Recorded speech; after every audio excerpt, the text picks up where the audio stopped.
中央社河内24日电，美国总统川普与北韩领导人金正恩将于下周在越南首都河内举行第2次峰会。越南总理阮春福今天指示相关部门做好准备，确保各国代表团的绝对安全，不让任何意外发生。越南快讯新闻网站今天报道，阮春福上午在第2次川金峰会的国际媒体中心召开有关川金峰会准备工作的会议。阮春福表示，川金峰会是备受全球瞩目的重要国际事件，越南因被选为峰会地点而感到自豪。他对越南外交部、公安部、河内市政府、国防部等部门对这项峰会所做的准备予以肯定。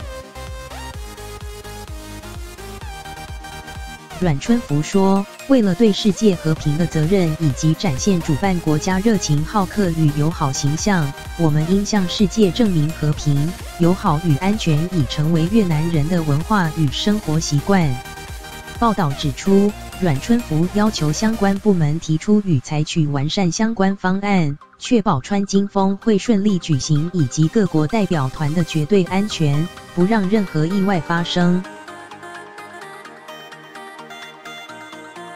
报道说，阮春福也肯定国内外媒体对川金2会采访作业的重要作用，不仅告知全球读者峰会成果，而且借此推介和平的越南首都河内以及越南实施经济改革开放政策30年来所取得的成就。越南是个独立、自强与可持续发展的国家。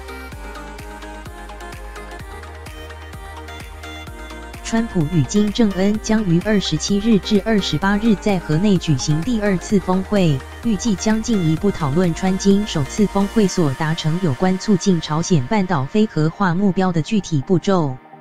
编辑：施燕飞，108-0224。